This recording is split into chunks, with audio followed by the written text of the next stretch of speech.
Hello everyone, welcome back to home tutor. आज की इस वीडियो में हम पढ़ने वाले हैं कक्षा 6 के हिंदी विषय के पाठ 1 को। पाठ का नाम है मातृभूमि। यह एक कविता है, तो इस कविता को हम पढ़ें, इसके अर्थ को समझें। इससे पहले इस कविता को लिखने वाले कवि के बारे में जान लेते हैं। देखिए, आपकी पाठ्य पुस्तक में अंत में कवि का परिचय दिया गया है।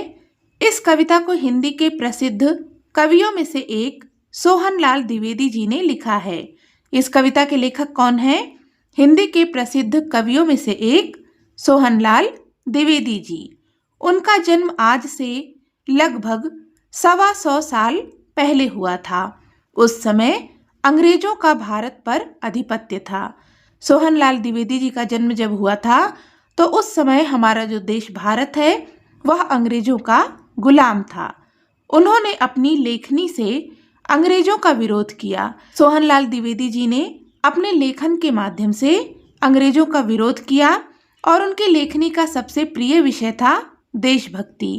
भारत के गौरव का गान करना उन्हें बहुत प्रिय था। उनकी कुछ और चर्चित रचनाएं हैं बढ़े चलो, कोशिश करने वालों की हार नहीं होती है आदि। तो ये उनकी कुछ अन्य रचनाएं हैं, बढ़े चलो और कोशिश करने वालों की हार नहीं होती। तो यह था कवि परिचय। अब आइए इस पाठ का अध्ययन करते हैं और इसके भावार्थ को समझते हैं। तो पाठ है मातृभूमि, यानी कि जहाँ पर भी हमने जन्म लिया है वह भूमि कैसी है? हमारी माता के समान है। ऊंचा खड़ा हिमालय आकाश चूमता है, नीचे चरण तले झुक नित सिंधु झूमता है। चरण का अर्थ होता है पैर, तले झुक यानी कि नीचे झुक करके, नित का अर्थ होता है हमेशा, सिंधु यानी कि सागर, झूमता है यानी कि लहराता है। इन पंक्तियों के माध्यम से कवि भारत के भौगोलिक सुंदरता का वर्णन करते हुए कहते हैं कि भारत के उत्तर में हिमालय पर्वत, जो कि बहुत ही ज़्यादा विशाल है, ऊंचा है, वह खड़ा है, स्थित है और उसकी विशालता इतनी है, यानी कि वह इतना बड़ा है, इतना ऊंचा है, ऐसा लगता है जैसे कि वह आकाश को चूम रहा है। तो यह हिमालय पर्वत हमारे देश की शक्ति का प्रतीक है, अडिगता का प्रतीक है, जो कि बहुत ही विशाल है, दृढ़ है और इतना ऊंचा है जैसे लगता है कि आकाश को चूम रहा है। नीचे चरण तले झुक नित सिंधु झूमता है। भारत माता के चरणों तले, यानी कि जो दक्षिण दिशा है, मैप आपने भारत का देखा है, जो नीचे का हिस्सा है उसे भारत माता के चरणों के समान बताया गया है और उसके नीचे कौन है? हिंद महासागर है। तो ऐसा प्रतीत होता है जैसे कि वह भारत माता के पैरों में झुक करके निरंतर खुशी से, प्रसन्नता से लहराता हो। भारत के उत्तर में विशाल हिमालय पर्वत खड़ा है, जो कि इतना ऊंचा है जैसे लगता है कि आकाश को चूम रहा है। यह हिमालय पर्वत हमारे देश के अडिगता का प्रतीक है, शक्ति का प्रतीक है, दृढ़ता का प्रतीक है और नीचे दक्षिण में हिंद महासागर अपनी प्रसन्नता को प्रकट करते हुए निरंतर लहराता है। ऐसा लगता है जैसे कि वह भारत माता के कदमों में झूम रहा हो, उनके चरणों को धो रहा हो। गंगा यमुन त्रिवेणी नदियां लहर रही हैं, जगमग छटा निराली पग पग छहर रही है। त्रिवेणी का अर्थ होता है जहां पर 3 नदियों का संगम हो। लहर रही है यानी कि लहरा रही हैं, जगमग यानी कि झिलमिलाना, छटा का अर्थ होता है सुंदरता, निराली यानी कि अनोखी, पग पग यानी कि कदम कदम, छहर रही है यानी कि फैल रही है या बिखर रही है। कवि ने भारत की पवित्र नदियों गंगा, यमुना और त्रिवेणी की सुंदरता का वर्णन करते हुए कहा है कि भारत देश में गंगा, यमुना और त्रिवेणी नदियां निरंतर लहराती हैं और इनकी सुंदरता इतनी अनोखी है, इतनी निराली है, जो कि हमारे देश में, हमारे भारत भूमि पर कदम कदम पर दिखाई देती है, बिखरी हुई है। यह नदियां बहुत ही पवित्र हैं, लेकिन इसके साथ में हमारे देश के लिए बहुत ही ज़्यादा महत्वपूर्ण भी हैं, क्योंकि यह नदियां जहाँ जहाँ भी बहती हैं वहाँ पर बहुत ही ज़्यादा हरियाली है और यह नदियाँ जहाँ से भी बहती हैं वहाँ की जो प्राकृतिक सुंदरता है वह देखने योग्य होती है, बहुत ही अनुपम होती है, निराली होती है। इसलिए कवि ने कहा है कि इन नदियों का जो सुंदर दृश्य है, मनोरम दृश्य है, यह हमारी भूमि पर कदम कदम पर दिखाई देता है, कदम कदम पर फैला हुआ है। कवि आगे कहते हैं, वह पुण्य भूमि मेरी, वह स्वर्ण भूमि मेरी, वह जन्म भूमि मेरी, वह मातृभूमि मेरी। यह जो भारत भूमि है वह कैसी है? पवित्र भूमि है, बहुत ही ज़्यादा पवित्र है, पुण्यमयी है। और इस भूमि को कवि ने स्वर्ण भूमि क्यों कहा है? क्योंकि यह भूमि अत्यंत समृद्धशाली है, हर प्रकार से यहाँ पर बहुत ही अधिक समृद्धि है।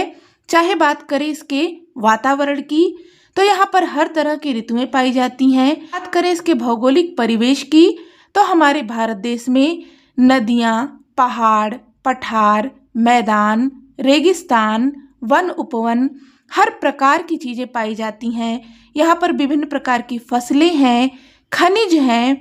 तो यह क्या है? यह भूमि स्वर्णमयी है, यानी कि बहुत ही ज़्यादा समृद्धशाली है। वह मेरी जन्मभूमि है जहाँ पर मैंने जन्म लिया है, और वह मातृभूमि है क्योंकि मैं उसे माता के समान मानता हूँ। झरने अनेक झरते जिसकी पहाड़ियों में, चिड़ियाँ चहक रही हैं हो मस्त झाड़ियों में। इन पंक्तियों में कवि अपनी मातृभूमि यानी कि भारत भूमि की भौगोलिक सुंदरता का वर्णन करते हुए कहते हैं, यह जो भारत भूमि है यहाँ पर अनेक प्रकार की पहाड़ियाँ हैं और उन पहाड़ियों से अनेकों झरने झरते रहते हैं। और यह जो भूमि है वह बहुत ही हरी भरी है, यहाँ पर बहुत ही ज़्यादा हरियाली है, अनेक प्रकार के वन उपवन जंगल हैं और इनमें विभिन्न प्रकार के पशु पक्षी निवास करते हैं। हरियाली से भरे हुए इन जंगलों और झाड़ियों में चिड़ियों की चहचहाहट गूंजती रहती है, जिससे वातावरण आनंदमय और जीवंत प्रतीत होता है। भारत की इस प्राकृतिक सुंदरता को देखकर मन खुशी से भर उठता है। अमराइयाँ घनी हैं, कोयल पुकारती है, बहती मलय पवन है, तन मन संवारती है। अमराइयों का अर्थ होता है आमों के पेड़ का बागीचा। घनी यानी कि बहुत अधिक या सघन। पुकारती है यानी कि आवाज देती है या गाती है। मलय पवन अर्थात ठंडी हवा या सुगंधित हवा। तन मन संवारती है अर्थात शरीर और मन को तरोताजा कर देती है। इन पंक्तियों में कवि ने भारत की प्राकृतिक सुंदरता का चित्रण करते हुए कहा है कि इस भारत भूमि पर घने आम के बागीचे अपनी शीतल छाया प्रदान करते हैं।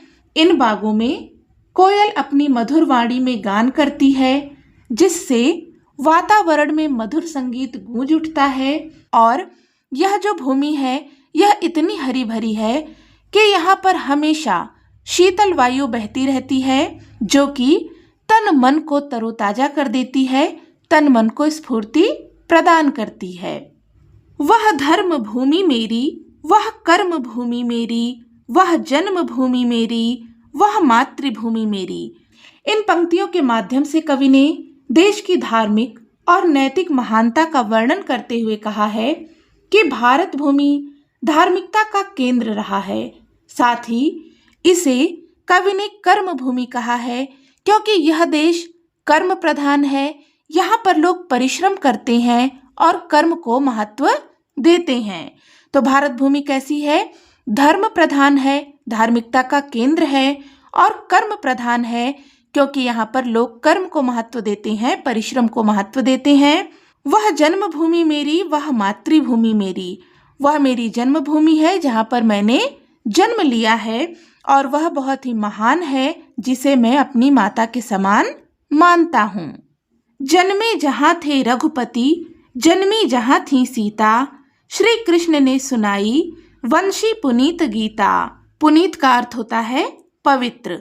इन पंक्तियों के माध्यम से कवि इस भूमि की पवित्रता को दर्शाते हुए कहते हैं कि यह वही भारत भूमि है जहाँ पर भगवान राम ने, जो कि मर्यादा पुरुषोत्तम कहे जाते हैं, तो मर्यादा पुरुषोत्तम भगवान राम ने कहाँ जन्म लिया? भारत भूमि पर जन्म लिया। और यह वह भूमि है जहाँ पर माता सीता ने जन्म लिया। यह वही पावन भूमि है जहाँ पर भगवान कृष्ण ने जन्म लिया। और यह वही पावन भूमि है जहाँ पर भगवान श्री कृष्ण ने बंसी की मधुर ध्वनि के साथ में पवित्र गीता का उपदेश दिया, जिसके माध्यम से उन्होंने पूरी मानव जाति को ज्ञान दिया, धर्म कर्म और सत्य का संदेश दिया। गौतम ने जन्म लेकर जिसका सुयश बढ़ाया, जग को दया सिखाई, जग को दिया दिखाया। सुयश यानी कि प्रसिद्धि, दिया का अर्थ होता है दीपक। तो यहाँ पर कवि कहते हैं कि यह वही भूमि है जहाँ पर गौतम बुद्ध का जन्म हुआ। उन्होंने अपनी करुणा, अहिंसा और ज्ञान से संपूर्ण विश्व को दया और सत्य का संदेश दिया। उन्होंने अज्ञान के अंधकार में भटके हुए लोगों को सही मार्ग दिखाया और उन्हें मोक्ष का रास्ता दिखाया। इस प्रकार से उन्होंने जग में फैले हुए अज्ञानता के अंधकार को दूर किया। वह युद्ध भूमि मेरी, वह बुद्ध भूमि मेरी, वह मातृभूमि मेरी, वह जन्म भूमि मेरी। कवि ने इस देश को युद्ध भूमि और बुद्ध भूमि दोनों कहकर इसकी अद्वितीय विशेषता का वर्णन किया है। यह वही भूमि है जहाँ धर्म और न्याय की रक्षा के लिए समय समय पर अनेकों युद्ध लड़े गए। चाहे वह महाभारत का काल हो, जहाँ पर धर्म और न्याय के लिए महाभारत का युद्ध लड़ा गया, चाहे वह रामायण का काल हो, जहाँ पर धर्म और न्याय के लिए, सत्य की रक्षा के लिए युद्ध लड़ा गया। समय समय पर हमारे देश में धर्म और न्याय की रक्षा के लिए, सत्य की रक्षा के लिए अनेकों युद्ध लड़े गए हैं। इसलिए कवि ने इस भूमि को युद्ध भूमि कहकर संबोधित किया है। साथ ही कवि ने इसे बुद्ध भूमि भी कहा है, क्योंकि यहाँ पर इस भारत भूमि पर गौतम बुद्ध जैसे अनेक महापुरुषों ने जन्म लिया, जिन्होंने हमारे पूरी मानव जाति को, संपूर्ण विश्व को सत्य, अहिंसा, धर्म और न्याय का मार्ग दिखाया, शांति का संदेश दिया। वह मातृभूमि मेरी, वह जन्मभूमि मेरी।